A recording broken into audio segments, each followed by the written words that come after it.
بسم الله الرحمن الرحيم الحمد لله رب العالمين والعاقبة للمتقين والصلاة والسلام على سيد الأنبياء والمرسلين سيدنا وحبيبنا وحبيب رب العالمين محمد وعلى آله وأصحابه ومن هدى بهديه إلى يوم الدين. قال الله تبارك وتعالى في كتابه المجيد والفرقان الحميد: فأعوذ بالله من الشيطان الرجيم بسم الله الرحمن الرحيم.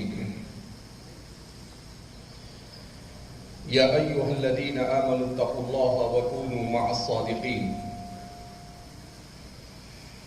وقال تبارك وتعالى في مقام آخر: وأعدوا لهم ما استطعتم من قوة ومن رباط الخيل ترهبون به عدو الله وعدوكم.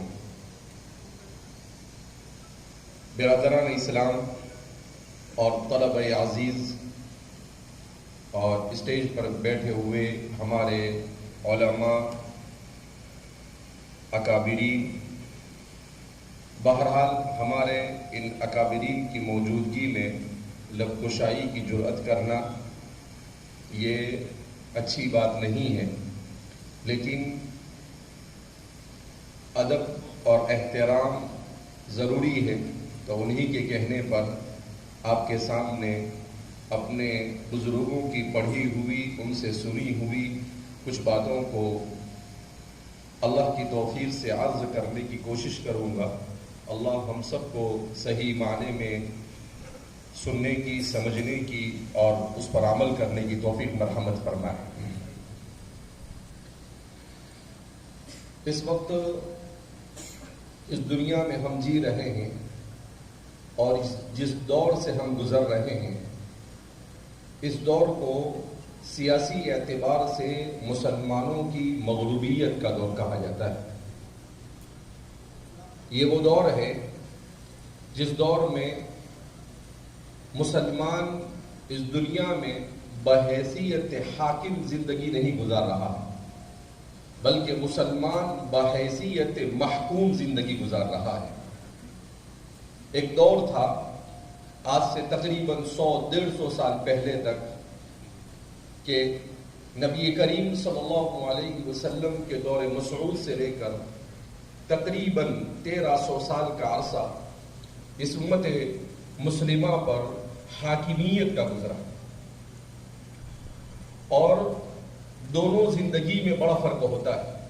جب کوئی قوم حاکم بن کر زندگی گزارتی ہے اور کوئی قوم محکوم بن کر زندگی گزارتی ہے تو اس کی زندگی پر اس کے بڑے اثرات مرتب ہوتے ہیں۔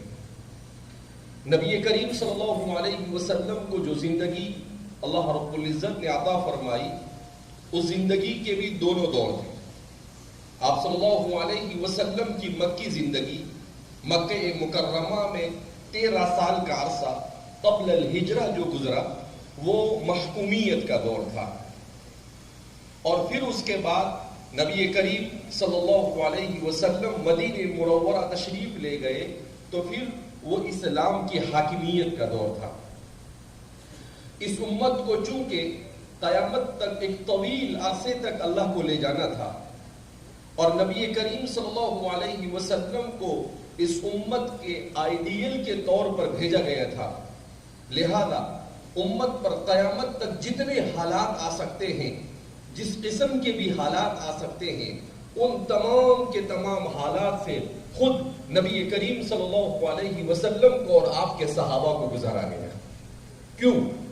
اس لیے کہ اگر اس طرح کے حالات رسول اللہ صلی اللہ علیہ وسلم اور اصحاب رسول کے ساتھ پیش نہ آتے تو ہمیں آئیڈیل کے طور پر کوئی چیز ہمارے سامنے نہیں آ سکتی تھی۔ تو آئیڈیل کے طور پر آنے کے لیے ضروری تھا کہ یہ تمام کے تمام قسم کے حالات سے وہ لوگ بھی گزرے۔ اللہ کے رسول صلی اللہ علیہ وسلم اس دنیا میں مبعوث ہوئے تو آپ صلی اللہ علیہ وسلم کی بعثت کا سب سے بڑا مقصد کیا تھا؟ آپ صلی اللہ علیہ وسلم کی بعثت کا مقصد پوری انسانیت کو اللہ کا پیغام پہنچا کر ہدایت کا وہ راستہ بتانا جس راستے کے ذریعے سے اللہ کی رضامندی کو حاصل کر کر انسان اپنی منزل مقصود جنت تک پہنچ سکے. یہ رسول اللہ صلی اللہ علیہ وسلم کی بعثت کا مقصد اصلی. اور اس کے بعد دوسری جتنی بھی چیزیں ہو سکتی ہیں وہ تمام کے تمام چیزیں کوئی ضرورت کے تحت آتی ہے تو کوئی چیز حاجت کے تحت آتی ہے, لوازمات کے تحت آتی ہے, کوئی مختلف عنوان کے تحت اسے پیش کیا جا سکتا ہے. مگر جیسا کہ قرآن کریم نے خود اب کے بارے میں اعلان کیا, ذالک الکتاب لا ریب فیہ ھدی للمتقین, کہ متقیوں کی ہدایت کے لیے آئے. ہم جس دور سے گزر رہے ہیں یہ دور علماء کے لیے بہت ہی زیادہ غور و فکر کے ساتھ اور بڑے احتیاط کے ساتھ معاشرے میں خود گزارنے کا اور معاشرے کو صحیح طریقے سے لے جانے کا ہے. اس لیے کہ دنیا کی تاریخ اٹھا کر آپ دیکھیں تو اسلام یہ دنیا میں کبھی مغلوب نہیں ہوا. مسلمان مغلوب ہو سکتا ہے مگر اسلام کبھی مغلوب نہیں ہو سکتا. کیوں؟ اس لیے کہ اسلام یہ اللہ کی صفت ہے اور اللہ کی صفت کے اندر کسی قسم کا فتور اور قصور نہیں آ سکتا ہے. تو اس لیے مسلمان تو کمزور ہو سکتا ہے مگر اسلام کمزور نہیں ہو سکتا. اسی لیے بہت سارے لوگ اس وقت دنیا کا سب سے بڑا فتنہ جس سے ہمارا مسلمان دانشور طبقہ اور جس سے مسلمان کا علم اور تعلیم سے تعلق رکھنے والا طبقہ دو چار ہے, وہ سب سے بڑا مسئلہ یہ ہے کہ مغلوبیت کا شکار ہو جاتا ہے. اور مغلوبیت کے زمانے میں انسان کا مرعوب ہو جانا گویا کہ اپنے آپ کو فتنے میں ڈھکیل دینا ہے. اللہ رب العزت نے مجھے اور آپ کو جو دین عطا فرمایا وہ دین کامل ہے, تبیانا لکل شیء. قیامت تک آنے والے امت کے تمام مسائل کو بڑی وضاحت کے ساتھ اللہ رب العزت نے کتاب و سنت میں بیان کیا ہے. مگر مسئلہ یہ ہے کہ ہمارے اندر یہ کمی پائی جاتی ہے کہ ہم نہ تو اپنی صلاحیت کے لیے محنت کر رہے ہیں اور نہ اپنی صالحیت کے لیے محنت کر رہے ہیں. جب تک کہ صالحیت اور صلاحیت یہ دونوں جمع نہیں ہوتے وہاں تک کہ انسان فتنوں کا مقابلہ نہیں کر سکتا ہے.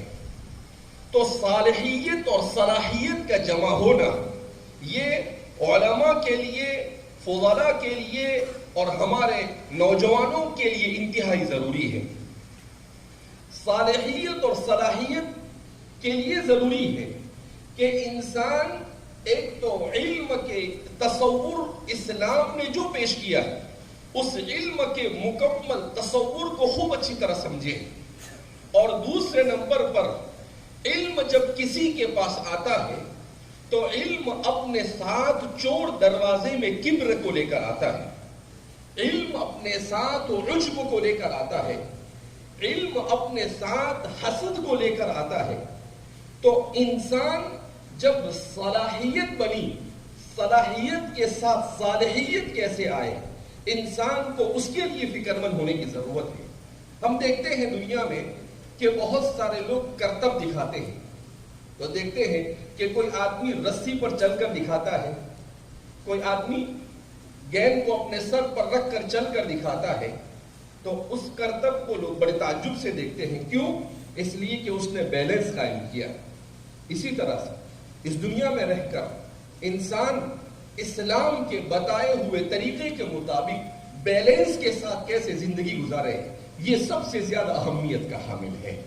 کیا مطلب بیلنس کے ساتھ زندگی گزارنے کا؟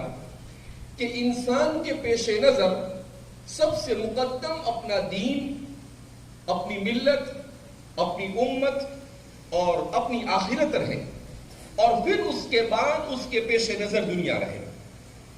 اسی لیے ہمارے ملک ہندوستان میں جب انگریزوں کا تسلط ہوا تو انگریزوں کے تسلط کے بعد اس ملک کے لیے خاص طور پر مسلمانوں کے لیے بڑے مسائل تھے، اس لیے کہ مسلمان 800,000 سال سے اس ملک پر حکومت کر رہا تھا اور پوری پلاننگ کے ذریعے سے مسلمان کو اس ملک کی حکومت سے بے دخل کیا جا رہا تھا۔ اب بے دخلی کے بعد مسلمان کے لیے سب سے بڑا مسئلہ جو تھا، جو اس ملک میں درپیش تھا، وہ مسئلہ یہ تھا کہ کس طریقے سے مسلمان، اس زمانے کا مسلمان اپنے ایمان اور اسلام کو اور اپنی آنے والی نسل کے ایمان اور اسلام کی حفاظت کر سکے۔ اس لیے کہ دشمن پوری تیاری کے ساتھ میدان میں تھا، اس کے پاس طاقت بھی تھی، اس کے پاس عیاری اور چالاکی بھی تھی، اس کے پاس سازشی دماغ بھی تھا اور اس کے پاس ہر قسم کے وسائل بھی موجود تھے۔ تو وہ پوری تیاری کے ساتھ میدان میں اترتا ہے اور پوری پلاننگ کے ساتھ یہ کوشش کرتا ہے کہ اس ملک سے اسلام اور مسلمانوں کا خاتمہ کر دیا جائے۔ مگر قربان جائیے ہمارے ان اکابرین پر جنہوں نے اس وقت امت کو سنبھالا۔ ایسے کٹھن اوقات میں جب ضرورت پڑی، انگریزوں کے خلاف میدان میں آ کر انہوں نے جہاد کیا، ان کو اس ملک سے بھگانے کی جتنی بھی تحریکیں چلی، ان تمام تحریکوں میں آپ علماء پیش رہے۔ تو میں آپ کو یہی بتا رہا تھا کہ اسلام یہ کبھی پسپا نہ ہوا ہے نہ قیامت تک ہوگا۔ مسلمان اپنے دین سے دور ہو کر یہ پسپا ہو سکتا ہے مگر اسلام پسپا نہیں ہو سکتا ہے۔ اسی لیے مصر کے ایک عربی کے کاتب جو بہت ساری کتابیں اپنے زمانے میں لکھ رہے تھے، تو انہوں نے کتاب لکھی فجر الاسلام، دوسری کتاب لکھی ضحى الاسلام۔ تو حضرت مولانا علی میاں ندوی رحمۃ اللہ علیہ فرماتے تھے اچھا ہوا کہ اس کے لکھنے والے مساؤل اسلام لکھنے سے پہلے مر گئے۔ کیا مطلب کہ احمد امین اور طٰہٰ حسین مصر میں اس بیڑے کو لے کر کھڑے ہوئے کہ وہ پورے طور پر استشراق، مستشرقین، جدت پسندی اور مغربیت کی مرعوب ہو چکے تھے، اور ان کو یہ سمجھ میں آ رہا تھا کہ یہ مغرب جو اس وقت دنیا پر رول کر رہا ہے، حکومت کر رہا ہے، یہ مغرب ایسا سمجھ رہے تھے وہ کہ قیامت تک یہ ختم ہی نہیں ہونے والا ہے۔ لہذا پورے اسلام کو پورے طور پر مغربی افکار کے اندر میں کس طریقے سے ڈھال دیا جائے۔ تو حضرت مولانا علی بھی ایسا فرماتے ہیں کہ عجیب و غریب اللہ کا بندہ تھا کہ فجر الاسلام لکھی، ضحى الاسلام لکھی، اور اللہ نے اچھا کیا کہ اس کو مساؤل اسلام لکھنے سے پہلے اٹھا لیا۔ کیا مطلب کہ میں نے کہا کہ بھئی اسلام یہ تو کبھی مغلوب نہیں ہو سکتا ہے، کیونکہ اللہ کا دین ہے، اللہ کا دین کیسے مغلوب ہوگا؟ تو آپ کیسے کہہ سکتے ہیں کہ اسلام کے بعد مسلمانوں کا دور ہو سکتا ہے کبھی ترقی کا، اور مسلمانوں کا دور کبھی تنزلی کا ہو سکتا ہے، مگر اسلام تو ہمیشہ اللہ کا دین ہونے کی وجہ سے غالب رہتا ہے۔ تو جب بھی دنیا میں مسلمان حکومت میں کمزور ہوئے، اللہ رب العزت نے حضرات علماء اور وارثین انبیاء کو کھڑا کیا، اور اسلام نے مسلمانوں کی مغلوبیت کے اس دور میں اگر امت کو کسی نے سنبھالا ہے تو وہ ہے طائفۃ من امتی منصورین علی الحق لا یضرهم من خذلهم۔ تو علماء کی ایک جماعت کھڑی ہوتی تھی، اللہ اس جماعت کو کھڑی ہوتی نہیں تھی، اللہ کھڑا کرتا تھا۔ اسی لیے مفکر اسلام حضرت مولانا علی میاں ندوی نور اللہ مرقدہ فرمایا کرتے تھے کہ کسی بھی دین کے اس دنیا میں محفوظ رہنے کے لیے دو چیزوں کا ہونا ضروری۔ ایک تو اس دین کے اصل مرجع اور کتاب کا محفوظ ہونا ضروری، اور دوسرا اس کتاب کو سمجھانے والے کا ہر زمانے میں پایا جانا ضروری، جس کو آپ مختصر الفاظ میں اپنی کتاب تاریخ دعوت و عزیمت میں لکھتے ہیں کہ کتاب اللہ اور رجال اللہ، یہ دونوں ضروری۔ اور اس امت کے ساتھ اللہ رب العزت نے اپنے فضل اور احسان کا یہ معاملہ فرمایا کہ ہر زمانے میں کتاب اللہ کی حفاظت تو ہوئی، مگر ہر زمانے میں اس زمانے کے اعتبار سے اللہ رجال اللہ کو کھڑا کرتا ہے، اور وہ رجال اللہ شریعت اللہ، کتاب اللہ اور دین اللہ کی حفاظت کا پورا فریضہ انجام دیتے ہیں. اور اس فریضے کو انجام دینے کے لیے انہیں حکومت کی ضرورت نہیں، اس فریضے کو انجام دینے کے لیے انہیں طاقت کی ضرورت نہیں. انہوں نے کم سے کم وسائل، کم سے کم ذرائع اور کم سے کم طاقت کے باوجود اسلام کی برتری کو ثابت کر کر بتایا.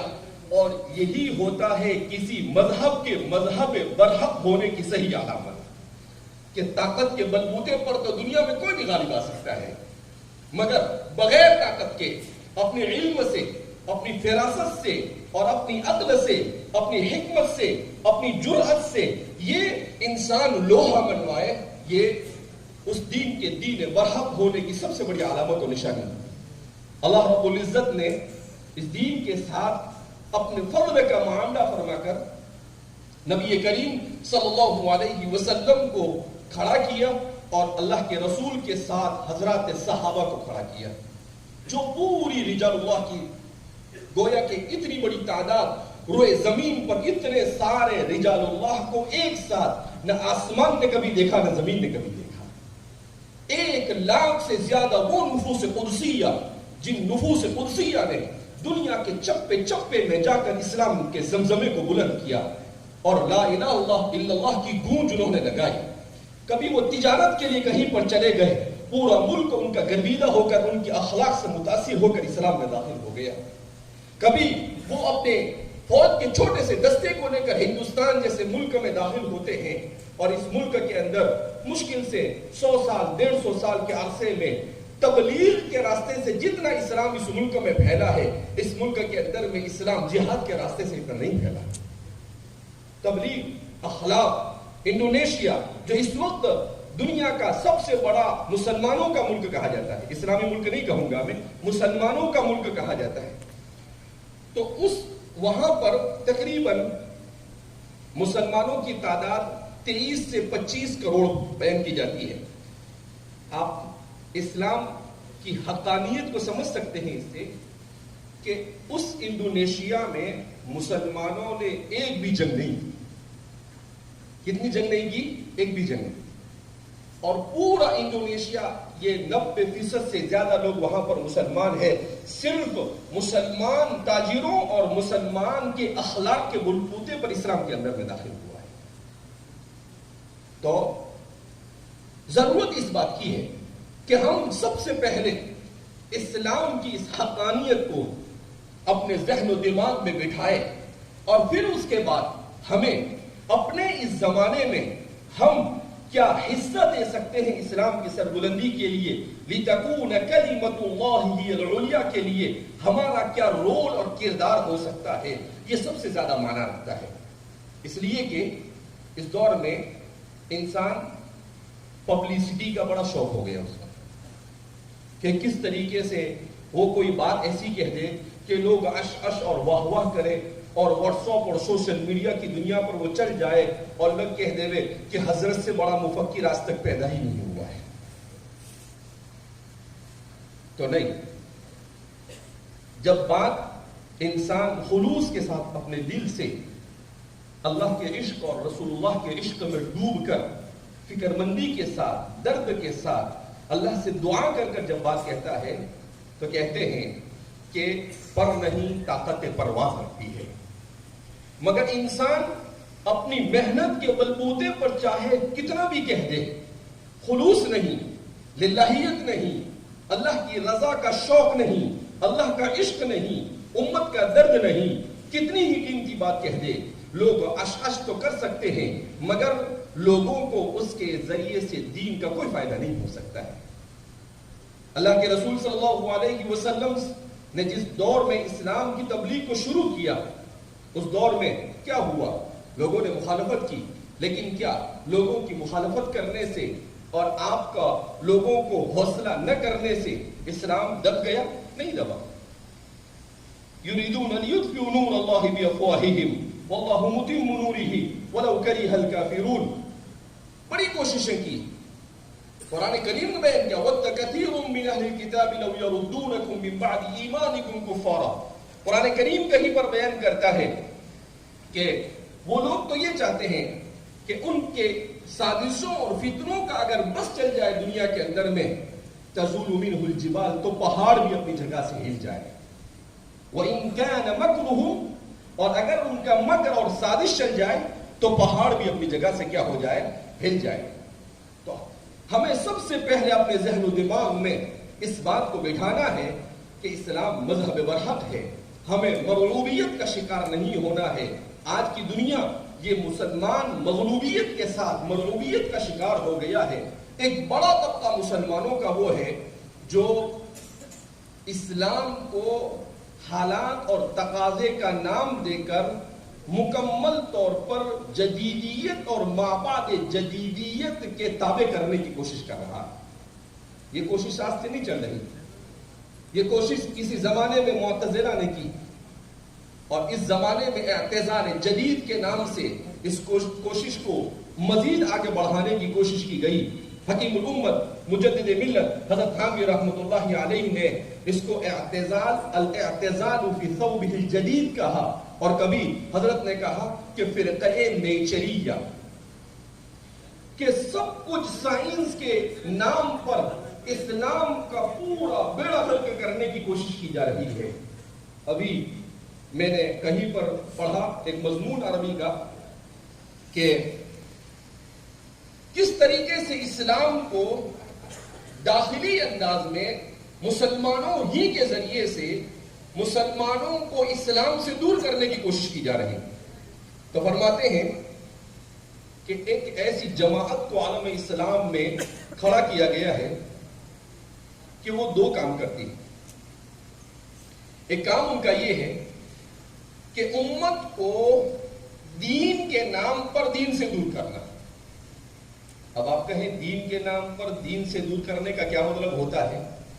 یعنی آپ کے سامنے ہمدرد بن کر اس طریقے سے وہ بات پیش کریں گے، اور پھر اخیر میں جب آپ اس کا سرا ڈھونڈنے کی کوشش کریں گے تو کہیں نہ کہیں انکار حدیث اور انکار سنت سے جا کر اس کا سرا مل جاتا ہے، جن کو منکرین حدیث کہا جاتا ہے۔ آج ہمارے طلباء کو کچھ پتہ ہی نہیں انکار حدیث کیا ہے، اس کی حقیقت کیا ہے، یہ لوگ کیا کرنا چاہتے ہیں، اور کس طریقے سے کیسے رسول اللہ صلی اللہ علیہ وسلم کی احادیث کا انکار کیا جا سکتا ہے۔ اسلام بہرحال جو کچھ ہے وہ رسول اللہ صلی اللہ علیہ وسلم ہی کی برکت سے ہے۔ تو قرآن کے ساتھ ساتھ جب تک کہ احادیث مبارکہ نہیں، اسی لیے میں کہتا ہوں اللہ کے فضل سے کہ ہمارے مدارس میں حدیث کی ایک نہیں بلکہ دسیوں کتابیں پڑھائی جاتی ہیں۔ یہ ہمارے اکابرین کی فراست تھی، ہمارے اکابرین کے دل میں اللہ نے یہ بات ڈالی تھی۔ کیا بات ڈالی تھی؟ کہ اب کے بعد کا جو زمانہ ہے وہ زمانہ ایسا ہے کہ اس زمانے میں امت کو دین سے دور کرنے کے لیے سب سے بڑا سہارا حدیث سے دور کرنے کے ذریعے سے کیا جائے گا۔ اس لیے کہا سیاہ سکہ پڑھاؤ۔ بہت سارے لوگوں کا اعتراض ہوتا ہے کہ مدرسوں کے اندر میں ایک سال میں سیاہ سکہ پڑھا دیتے ہیں، کچھ درایتاً پڑھاتے ہیں، کچھ روایتاً پڑھاتے ہیں۔ ارے میرے بھائی اور دوستوں بزرگوں، اس کا روایتاً پڑھنا بھی برکت سے خالی نہیں، اس لیے کہ فرامین رسول ہے، وہ اللہ کے رسول کے فرامین ہے، اور حضور کے فرامین تو چونکہ ہمارے بچے کچھ نہ کچھ درجے میں ایک تعداد وہ ہوتی ہے جو عربی کو سمجھ لیتی ہے، تو وہ اگر روایتاً بھی پڑھتے ہیں تو بہت ساری چیز ان کی کانوں سے ایسی گزر جاتی ہے کہ وہ مستقبل میں انہیں ان فتنوں سے مقابلہ کرنے کے لیے کام لگتی ہے۔ حضرت عبداللہ بن عباس رضی اللہ تعالیٰ عنہ اور حضرت علی رضی اللہ تعالیٰ عنہ، ان دونوں کا مقابلہ تھا خوارج سے۔ جب خوارج سے نہروان کے اندر میں جنگ کے امکانات روشن بالکل ایسا تھا کہ ہونے والی ہے جنگ، تو حضرت عبداللہ بن عباس نے کہا کہ میں خوارج کو دیکھنا چاہتا ہوں۔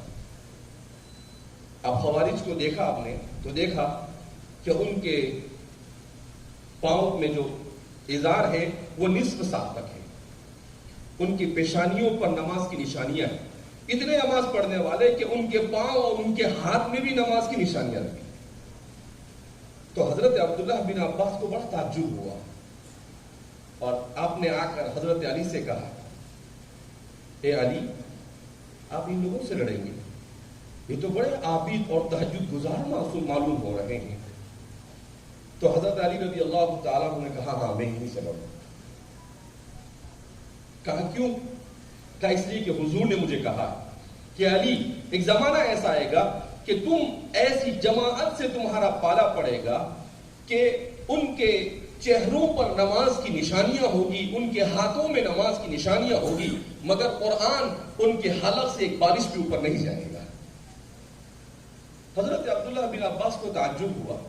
عبداللہ بن عباس نے کہا ٹھیک ہے، آپ مجھے ایک موقع اور ایک چانس دیجئے، میں خوارج سے جا کر منازع کروں، میں ان سے مل کر بات کرنا چاہتا ہوں. قربان جائیے حضرات صحابہ پر. حضرت علی رضی اللہ تعالیٰ عنہ نے جب وہ جانے لگے تو کہا یا ابن عباس، اے عبداللہ ابن عباس، میری ایک نصیحت کو سنتے ہوئے جاؤ. خاصمہم بالسنہ ولا تخاصمہم بالقرآن فإن القرآن ذو معانی.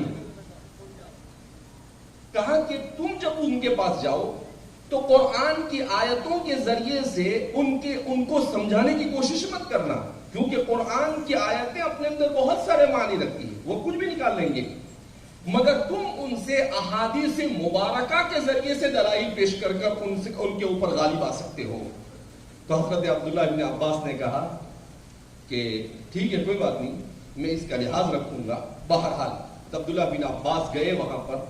تو عبداللہ بن عباس فرماتے ہیں کہ استدلال کے طور پر اپنے غلط نظریات کے لیے قرآن کریم کا ان کا جو استحضار تھا، اس استحضار کو دیکھ کر میں بھی دنگ رہ گئے. مجھے فوراً یاد آیا حضرت علی کی بات. حضرت علی کی بات جیسے یاد آئی میں نے احادیث سے ان کو سمجھانے کی کوشش کی. تو پھر وہ کہنے لگے کہ یہ احادیث پر ہم کو بھروسہ نہیں. تو فرماتے ہیں کہ یہیں سے انکار حدیث کی بنیاد پڑنا کیا ہو جاتی ہے، شروع ہو جاتی ہے. بہرحال انہوں نے کوشش کی. اس سے بتانے کا مقصد یہ ہے کہ یہ احادیث رسول صلی اللہ علیہ وسلم جدت پسندوں کے لیے ماڈرن اور سیکولرزم کی طرف امت کو لے جانے کے لیے ان کا سب سے بڑی رکاوٹ اگر کوئی چیز ہے تو وہ احادیث مبارکہ. کیوں کہ احادیث مبارکہ میں رسول اللہ صلی اللہ علیہ وسلم نے ہر چیز کو تفصیل کے ساتھ بیان کر دیا. اب جب وہ تفصیل کے ساتھ بیان کر دیا تو تفصیل کے ساتھ بیان کرنے کی وجہ سے ان کو اپنی بات منوانے کا موقع نہیں ملتا ہے، اور جب نہیں موقع ملتا ہے تو پھر آدمی اسی چیز کی مخالفت پر کیا ہو جاتا ہے، ادھر آتا ہے. اس لیے احادیث مبارکہ کو اللہ نے جو پڑھنے کا موقع عطا فرمایا، اللہ رب العزت کا ہم جتنا بھی شکر ادا کرے کم ہے کہ ہمارے اکابرین نے صحاح ستہ ہے، موطا محمد ہے، موطا مالک ہے، شرح معانی الآثار المستند من رسول اللہ صلی اللہ علیہ وسلم فی الاحکام، جو اس کا پورا نام ہے، ان تمام کے تمام ریاض الصالحین اتنی ساری کتابوں کو پڑھنے کا موقع دیا تاکہ احادیث مبارکہ کی عظمت ہمارے دل و دماغ کے اندر میں سرایت کر جائے. تو اس لیے اللہ رب العزت کا اس موقع پر ہم جتنا بھی شکر ادا کریں کم ہے. دوسری بات کہ احادیث مبارکہ یہ جہاں پر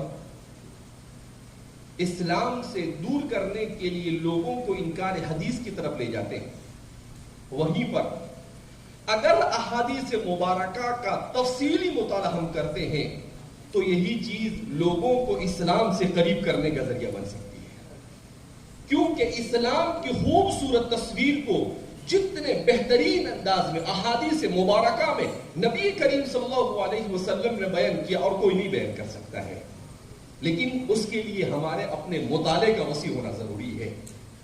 اس کے لیے احتیاط کے ساتھ اپنے اکابرین کی چیزوں کو بڑے احتیاط کے ساتھ دوسرے لوگوں کی اور زیر اور ضلالت کے حاملین کے افکار کو اور ان کی کتابوں سے اپنے آپ کو بچانا بہت ضروری ہے. دوسری بات میں نے کہا کہ صالحیت کے ساتھ ساتھ صلاحیت کا ہونا ضروری ہے. کیوں اس لیے کہ انبیاء کرام علیہم الصلاۃ والسلام کی بعثت کے مقاصد میں ہے کیا کہا؟ وَبَعَثْ فِيهِمْ رَسُولًا مِّنْهُمْ يَتْلُو عَلَيْهِمْ آيَاتِهِ وَيُزَكِّيهِمْ، تزکیہ نفس.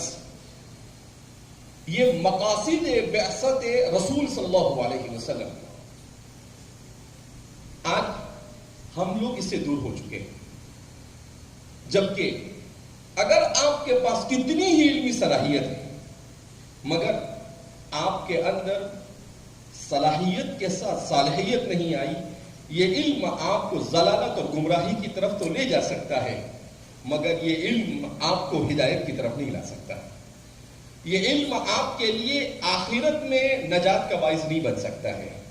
لہذا اپنے اندر یہ صالحیت کیسے پیدا ہو؟ تو قرآن کریم کی آیت پڑھی گئی، یا ایھا الذین آمنوا اتقوا اللہ وکونوا مع الصادقین. اے ایمان والو، اتقوا اللہ، اللہ سے ڈرو اور صالحین کی صحبت اختیار کرو. حضرات صحابہ کرام رضوان اللہ تعالیٰ عنہ مجمعین کو مجدد اور قطب اور ابدال یہ سب نہیں کہا، بلکہ کیا نام دیا ان کا؟ الصحابۃ، ای من صاحب رسول اللہ صلی اللہ علیہ وسلم، جنہوں نے رسول اللہ کی صحبت اختیار کی. تو صحبت اتنی بڑی چیز ہے کہ صحبت سے بڑی کوئی چیز نہیں ہو سکتی ہے. حکیم الامت مجدد ملت حضرت تھانوی رحمۃ اللہ علیہ کے ملفوظات میں عجیب بات پڑھی میں نے. حضرت نے لکھا، طلباء، علماء اور خواص کو نہیں، تجار کو.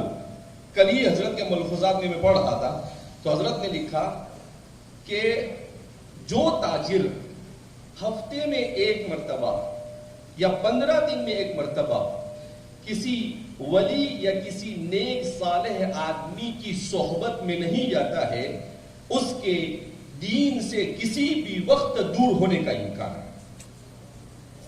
حکیم الامت حضرت تھانوی تاجر کو کہہ رہے ہیں بات کہ تاجر کے لیے بھی ضروری ہے کہ اپنا تعلق صالحین کے ساتھ قائم کرے، ان کی صحبت میں جا کر کچھ نہ کچھ وقت گزارا کرے، کیونکہ صحبت جو اثر دکھاتی ہے دنیا میں کوئی چیز وہ اثر نہیں دکھا سکتی ہے.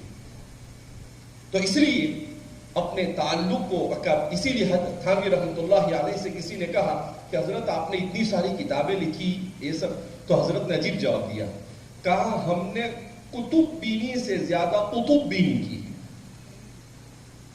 کتب بینی سے زیادہ قطب بینی کی ہے.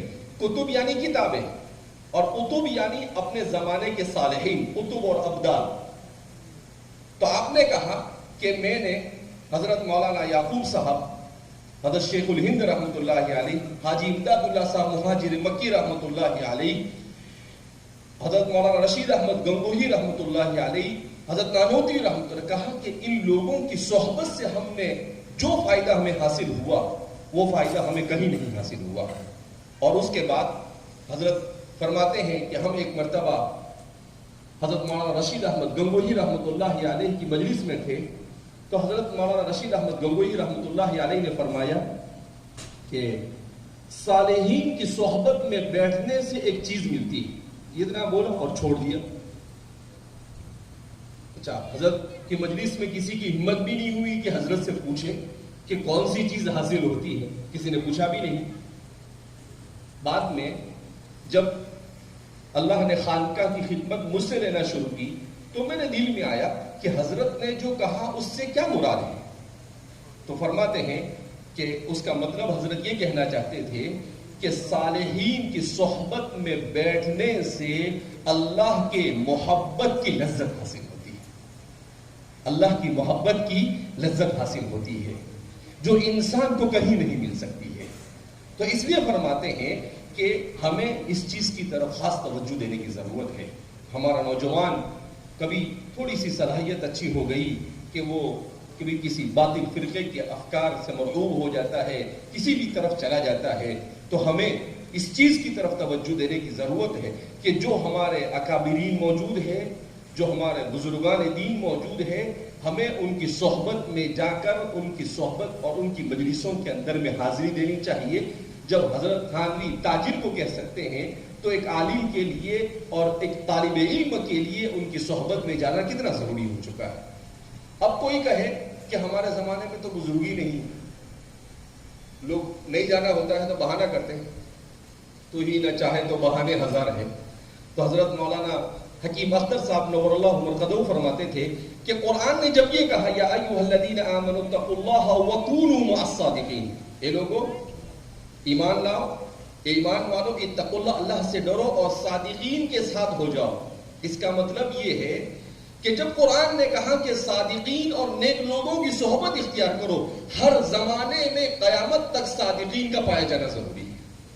کیوں کہ اگر صادقین نہیں ہے تو وَكُونُوا مَعَ الصَّادِقِينَ کا حکم ہی نہیں دیا جاتا. تو کونوا مع الصادقین کہا، اس کا مطلب صادقین پائے جاتے ہیں. اب ہمارا کام ہے کہ ان صادقین کو ڈھونڈ کر ہم ان کی صحبت میں جا کر اپنے آپ کو اب کسب فیض کرنے کی کیا کریں، کوشش کریں. اب اس میں بھی کوتاہی کرتے ہیں کہ صادقین کو ڈھونڈنے کا کیا. اب ہم کیا سوچتے ہیں کہ ہم کو صادقین کیسے ملے، حضرت ابوبکر صدیق جیسے مل جائے، حضرت عمر جیسے مل جائے. تو ظاہر سی بات ہے ہر زمانے کے صادقین میں بھی فرق ہوتا ہے کہ اب ہمارا زمانہ فتنوں سے گزر رہا ہے. تو اب ہم یہ چاہیں کہ ہمیں ایک ایسا ولی مل جائے جو رات بھر عبادت کرتا ہو، ایسا ولی مل جائے جو سوائے عبادت کے اور کوئی کام نہ کرتا ہو. تو ظاہر سی بات ہے کہ ایسا نہیں ہوتا ہے. بہت سارے لوگ اپنی عبادتوں کو، اپنے اللہ سے تعلق کو چھپاتے ہیں. تو ہمیں اپنی استطاعت کے بقدر اسے ڈھونڈنا چاہیے. بہرحال اور آخر میں ایک بات کہہ کر میں اپنی بات کو ختم کروں گا کہ جو ہمارا یہ دور ہے، تاریخ فتنوں کا دور ہے، جیسا کہ سر نے بھی کہا کہ ہمیں اپنے نوجوانوں کو سنبھالنے کی بڑی ضرورت ہے. کیوں؟ ہماری نوجوان لڑکے، ہماری نوجوان لڑکیاں یہ غیروں کی صحبتوں میں جا کر ارتداد کا شکار ہوتے ہیں. اسی لیے حضرت مفکر اسلام حضرت مولانا علی ندوی رحمۃ اللہ علیہ نے آج سے 70 سال پہلے، 60-70 سال پہلے کتاب لکھی ردت ولا ابا بکر لہا، کہ ارتداد تو ہے مگر کوئی ابو بکر نہیں ہے جو اس کا مقابلہ کرے. جس کا اردو میں ترجمہ ہوا ہے نیا طوفان اور اس کا مقابلہ. تو ہمیں معلوم ہونا چاہیے کہ امت کن حالات سے گزر رہی ہے، ہمارا نوجوان اس کے ذہن و دماغ میں کیا چیزیں چل رہی ہے، ہم کس طریقے سے ان سے تعلق قائم کریں اور اس تعلق کے ذریعے سے ان کو دین سے قریب کرنے کی کوشش کریں. جب ہمارا مطالعہ وسیع ہوگا، ہماری صحبت صالحین کے ساتھ ہوگی تو ہماری بات میں اثر ہوگی اور ہم ان تک پہنچ کر ان کو صحیح معنی میں اسلام سمجھا کر اسلام سے مطمئن کر سکتے ہیں.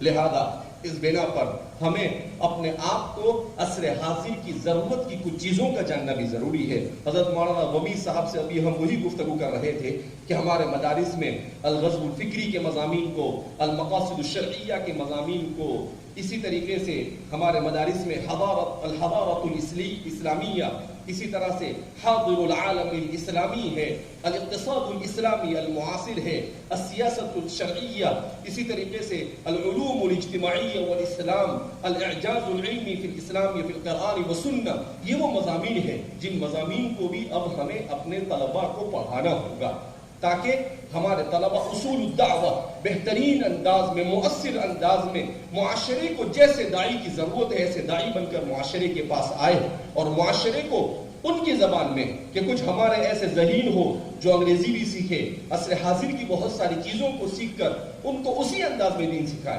اب ہم نے میدان دوسروں کے لیے چھوڑ دیا. وہ لوگ انگریزی میں دین کو سمجھنا چاہ رہے ہیں، ہمیں انگریزی آتی نہیں، تو پھر جو ضلالت کے حامل گمراہ لوگ ہوتے ہیں وہ ان کے ساتھ جا کر مل جاتے ہیں. تو ہم نے کیوں میدان ان کے لیے چھوڑا؟ بہرحال اللہ رب العزت ہم سب کو صحیح معنی میں اسلام کی سربلندی کے لیے اخلاص کے ساتھ کام کرنے کی توفیق مرحمت فرمائے. اللہ ہم سب سے راضی ہو جائے، ایسے اعمال کی توفیق مرحمت فرمائے. ہر قسم کے شرور و فتن سے اللہ ہماری حفاظت فرمائے. وآخر دعوانا الحمدللہ رب العالمین. میں دارالعلوم حیدرآباد کے منتظمین اور ان کے ذمہ داروں کا انتہائی ممنون و مشکور ہوں کہ انہوں نے مجھے یہاں پر بلایا اور ذرہ نوازی کی. اللہ رب العزت ہم سب کو ایک دوسرے کا تعاون کرنے کی، وتعاونوا علی البر والتقوی، اسی طرح سے آگے بڑھنے کی توفیق مرحمت فرمائے. السلام علیکم ورحمۃ اللہ وبرکاتہ.